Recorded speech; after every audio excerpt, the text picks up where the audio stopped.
In the beginning of the series Agent from Above Season 1, we learn that Pangu separated Earth and Heaven so that all beings could live in peace. 1,000 years ago, the Demon King descended to Earth to increase his power and began consuming humans. To stop him, the gods sent their prince, leading to a fierce battle in which the prince ultimately defeated the Demon King and banished him to the underworld. However, this conflict caused massive destruction on Earth.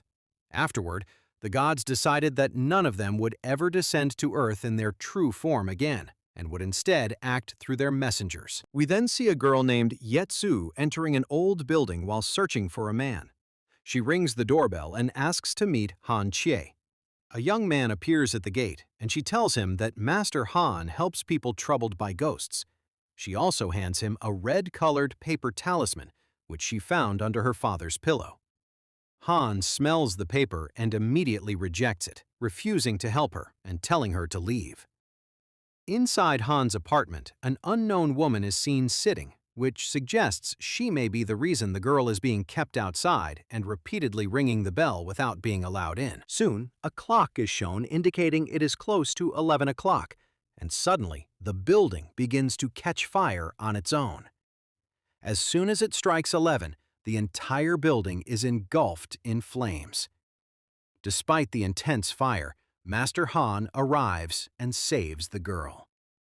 Surprisingly, even while standing in the middle of the flames, Han remains completely unaffected by the fire, which is unusual and alarming. He then takes the girl back to his apartment, where she explains that her father is possessed by a ghost. She shows him a card.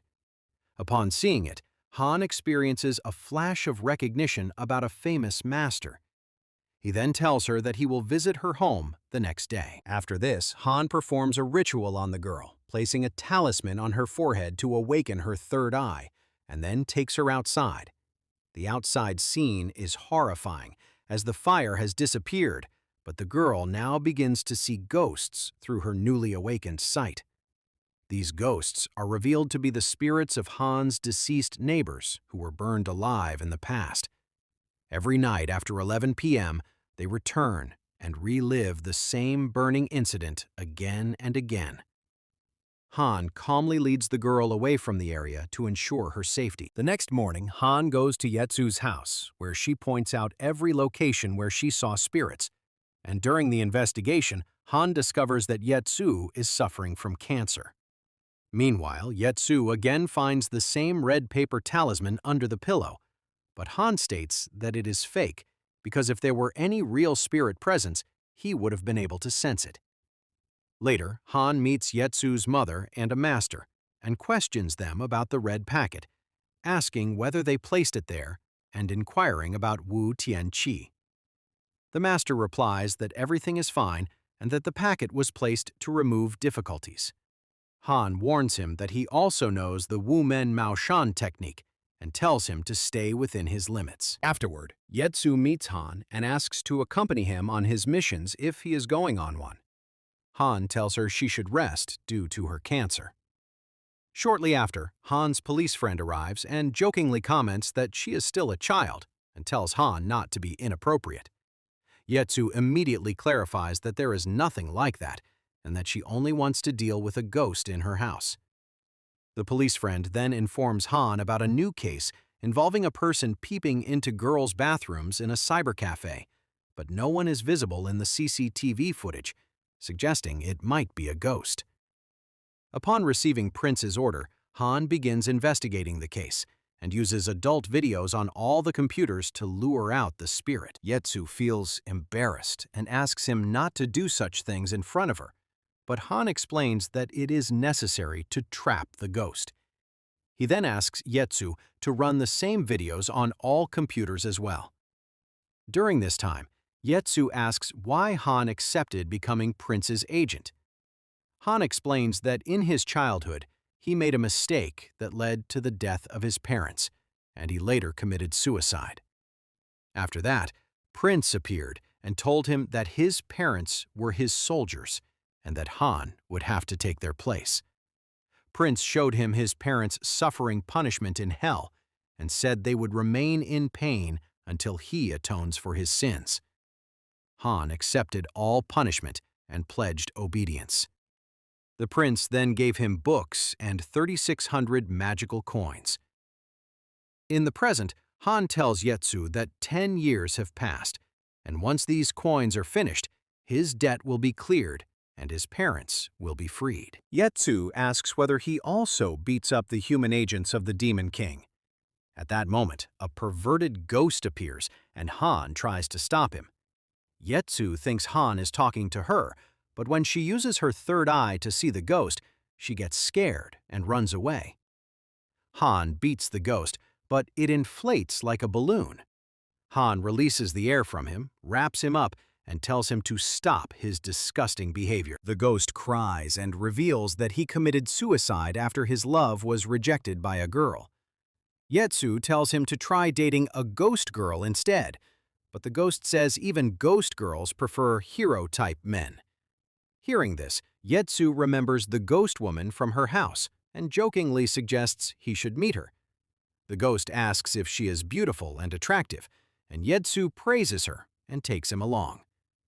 The ghost asks Han if Yetsu is his girlfriend, but Han immediately beats him again. After this, Yetsu secretly follows her father and goes to meet him, but the woman with him leaves as soon as she notices Yetsu. Han follows that woman and in the elevator notices two ghosts behind her. Han realizes that Yetsu's mother's real target is this woman, and it seems to be the work of a highly skilled person. Han questions the two ghosts about why Wu Tianqi sent them. As soon as he says this, something happens to the woman, and the white ghost attacks Han. Both ghosts brutally beat Han. During the fight, the white ghost grabs his throat, while the red ghost approaches in a car, preparing to run him over. As soon as the female ghost is about to hit Han with the car, Han takes out a magical coin called the Red Armillary Sash from his pocket and drops it on the ground. From it, a flame-wrapped cloth emerges and restrains both female ghosts. Han then asks them about their true situation, whether they are masters or slaves, and who is controlling them. The white ghost reveals that the Maharaj has threatened Uncle Chi, which makes Han realize it is connected to the Demon King. The red ghost tries to silence the white ghost, but Han uses his power to free both of them and warns them never to appear in front of him again. After that, Han returns home with the perverted ghost, who can now be seen by everyone. Suddenly, Han's body starts releasing smoke, and he remembers that Yetsu is still outside, so he brings her inside. Soon after, Han feels a burning sensation in his chest and loses consciousness, entering another dimension where he meets the prince. The prince tells him that there is good news. The girl Han once loved is going to be reborn, and it will be Han's responsibility to recognize her. Later, Han wakes up the next morning and finds Yetsu still there. Yetsu asks him about what happened the previous night, but Han does not explain anything to her. After this, Han goes with Yan to a house where two ghosts live and have been troubling the family there. During dinner, the lights suddenly go out and the ghosts reveal themselves. However, it is later discovered that both ghosts are actually the family's grandmothers, who deeply love them. Because of this love, they had become overly involved in the family's matters and started interfering too much in their lives. The family's son apologizes to both spirits and requests them to leave the house. Heartbroken, the two ghosts disappear. However, they start blaming Han for everything. When Han and Yezhu are about to leave via the elevator, the lights go out again and the ghosts reappear, accusing Han of breaking their family apart. In response, Han uses another magical coin to control them. Since the ghosts refuse to leave peacefully, Yezhu suggests they should help them find a new purpose instead. Han then brings both ghosts back to his home and introduces them to the perverted ghost, telling him to take care of them. At this point, Han recalls that 5 years earlier, the Demon King had tried to return to Earth with the help of his agent. Back then, Han used a divine fire barrier coin to defeat the agent and stop the Demon King from entering the human world. The Demon King had warned Han that he would never forget him. In the present, Han realizes that the Demon King is once again trying to return. Soon after, the prince arrives at Han's house and tells him that until his second agent arrives, Han alone must stop the Demon King. Meanwhile, in a hidden location, the man controlling the two ghosts is shown, and he possesses a weapon belonging to the Demon King. The two ghosts attack him, but he overpowers them, kills the white ghost, and regains control over the remaining one. Later, the man lights a cigarette and uses its smoke to awaken dark powers communicating with the Demon King. The Demon King tells him that as their plan succeeds, his power will continue to grow, and in return, he will grant him the strength he desires. We are then taken to the Shenlong Temple, where the temple priest is stabbed and seriously injured by two men. Soon, Wu Tianqi arrives with dark powers and heals the priest, telling him that he can save his life, but in return, the priest will have to work for him. In the next scene, Han and all the ghosts living in his building are enjoying a party on the rooftop, arranged by landlady Mala. She tells Han that Ms. Seng has recently moved into the neighborhood with her daughter, who cannot hear, and reminds him to take care of his neighbors. While the party is in full swing, Han heads back to his apartment and meets his new neighbor, Ms. Seng, and her deaf daughter, whom he has met before. Since the woman is sick, she addresses Han as a master and asks for his help. But Han refuses, insisting that he is not a master and is just an ordinary person. The following morning, Han's police friend informs him that Chen Qisha has slaughtered an entire gang inside a bar in a strange manner. After this, Han visits his friend at the temple, where it is revealed that a builder had tried to seize the temple property. He first got Han addicted to drugs, then buried him in debt and forced him to mortgage the temple land documents. In the end, he set the temple on fire because Han's parents refused to abandon it, and they were burned to death in the flames. Meanwhile, the people who had hired Chen Qisha to wipe out the gang arrive to pay him, but they become terrified of him and immediately run away. Later, Chen Qisha visits a bar and meets its owner, who is secretly working for the Demon King. At the same time, Ms. Sung takes her daughter to another master for treatment, but the man kills both the mother and the daughter and traps the little girl's soul. Prince informs Han about this through a message, and Han sees that the girl's spirit is now trapped inside the building.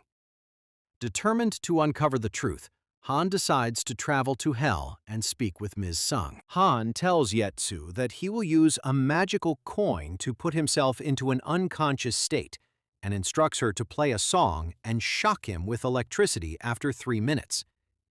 Using the coin, Han enters Hell and meets Ms. Tseng, who reveals how the priest, under the influence of Wu Tianqi, murdered both of them and imprisoned her daughter's soul.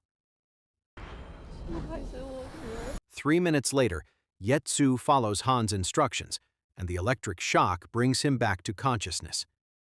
Han then tells Yetsu to inform the police that a murder has taken place at the temple while he heads there himself with his magical weapon. He gives the priest one last chance to return the girl's life force, but the priest refuses, leading to a fierce battle between the two. The priest overpowers Han and beats him so badly that Han loses consciousness and finds himself before the prince once again. There, Han explains everything and asks for a more powerful weapon. After returning to consciousness, Han uses his new weapon to overwhelm the priest, destroys his dark powers, and hands him over to the police. He also retrieves the girl's life force, while the police recover the bodies of both Ms. Seng and her daughter. Afterward, Han returns to his building and restores the little girl's life force, allowing her spirit to reunite with her mother before moving on peacefully. Later, a deserted alley is shown where a young woman is walking alone. Suddenly, dark forces attack her, grab her by the legs, and drag her into a dark realm where Chen Qisha is performing a mysterious ritual. At the police station, the officers are interrogating a thug when Wang Yuting's father arrives to file a missing person report for his daughter. Meanwhile, in a dark place, 2 girls are being held captive, and one of them is taken outside and handed over to dark forces. Han's police friend informs him that traces of the Demon King were also found at the place where Wang Yuting disappeared. When the police search the thug's house, they discover numerous dead bodies and restless spirits. The spirits tell Han that they have come to kill the thug and show him the mark of death. Since the thug's fate has already been decided by the spirits, Han calmly leaves the place. Later, Han's temple friend visits him and reveals that more than 6 people have died, but their life force is still missing. Shortly afterward, the prince appears before Han and tells him that only he can defeat the Demon King, because if the prince himself fights the Demon King, the entire world will be destroyed. On the other side, Wang Yuting is shown in captivity as Chen Qisha unties her hands and leaves her in a place filled with dark forces. Meanwhile, the thug is peacefully drinking tea when the spirits suddenly take control of his mind. They force him to keep eating until his body becomes completely stuffed and food starts bursting out of him, eventually killing him. At the police station, the thug's lawyer becomes terrified and surrenders because the spirits have now targeted him as well. He confesses all of his crimes, and Han's police friend takes advantage of the situation by asking him for Chen Qisha's address before passing the information on to Han. Han arrives at the address and finally comes face to face with Chen Qisha. During their conversation, Chen Qisha reveals that Wu Tianqi has imprisoned the souls of his daughter and niece and is using them to force him into committing evil deeds. He also explains that Wu Tianqi once stabbed him in the chest, allowing dark spirits to take control of his entire body. Soon, Chen Qisha summons his dark spirits to fight Han. At first, Han manages to hold his ground and puts up a strong fight against them. However, Chen Qisha then calls upon even more powerful spirits, and together they overwhelm Han and are about to kill him. At that critical moment, Han uses another magical coin called the 9-Dragon Fire Barrier. Although Han loses consciousness, the immense power of the dragon flames destroys all the spirits inside the mansion. When Han regains consciousness, he finds Chen Qisha lying nearby, engulfed in flames. As Han approaches him, Chen Qisha grabs his leg and says that he always knew this day would eventually come. Moments later, Chen Qisha himself is reduced to ashes. Meanwhile, Wu Tianqi is shown standing inside his apartment, happily watching everything unfold. At the same time, countless dark energies rise into the sky from Chen Qisha's burning mansion. And with that, part 1 of this series recap comes to an end. Dear viewers, if you enjoyed this recap, be sure to let us know in the comments so that we can bring you the remaining parts of the series as soon as possible. And don't forget to subscribe to our channel. Thanks for watching.